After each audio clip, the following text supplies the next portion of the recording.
31 अक्टूबर के दिन पूरा देश लौह पुरुष सरदार वल्लभ भाई पटेल की जयंती को राष्ट्रीय एकता दिवस के रूप में मनाता है। ऐसा इसलिए क्योंकि सरदार पटेल ही वो शख्स थे जिन्होंने आजाद भारत की बिखरी हुई रियासतों का भारत में विलय करवाकर सबको एकता के सूत्र में बांधा था। इसके साथ ही भारत में व्हाइट रेवोल्यूशन यानी श्वेत क्रांति के लिए जाने जानी वाली कंपनी अमूल की स्थापना में भी सरदार पटेल की एक बहुत ही बड़ी भूमिका रही है। आइए जानते हैं अमूल से जुड़ी सरदार वल्लभ भाई पटेल की एक इंटरेस्टिंग स्टोरी। बात उस समय की है जब अंग्रेजों के खिलाफ भारत की आजादी का आंदोलन अपने आखिरी पड़ाव पर था। इसी बीच गुजरात के कैरा जिले में किसान एक बड़ी समस्या से जूझ रहे थे। दरअसल गाय और भैंस का दूध बेचकर अपना घर चलाने वाले किसान दलालों के चंगुल में फंस चुके थे और उन्हें दूध का सही दाम नहीं मिल पा रहा था। किसानों के पास दूध को लंबे समय तक रखने की सुविधा नहीं थी और इसका फायदा उठाकर ठेकेदार और दलाल किसानों से कम दाम में दूध खरीदकर मोटी आमदनी कर रहे थे।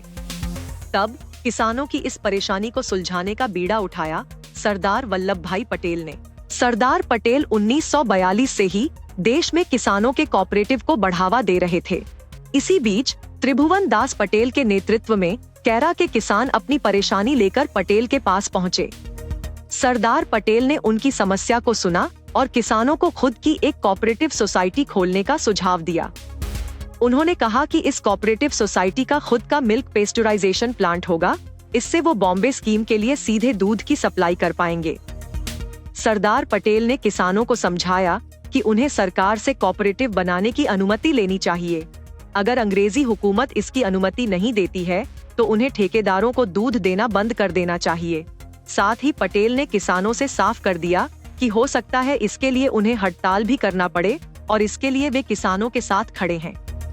हालांकि अंग्रेजी हुकूमत ने कोऑपरेटिव बनाने की मंजूरी नहीं दी और किसान हड़ताल पर बैठ गए। 15 दिनों तक चली इस हड़ताल के आगे अंग्रेजों को झुकना पड़ा और यहीं से शुरुआत हुई कैरा जिला कोऑपरेटिव दूध उत्पादक संगठन की। 14 दिसंबर 1946 को इसे आधिकारिक रूप से रजिस्टर कर लिया गया। 1948 से कैरा जिला कोऑपरेटिव दूध उत्पादक संगठन ने बॉम्बे स्कीम के लिए दूध की सप्लाई शुरू की। आगे चलकर 1950 में डॉक्टर वर्गीस कुरियन इस सोसाइटी के जनरल मैनेजर बने और जल्द ही ये संगठन अमूल यानी आनंद मिल्क यूनियन लिमिटेड के नाम से जाना जाने लगा।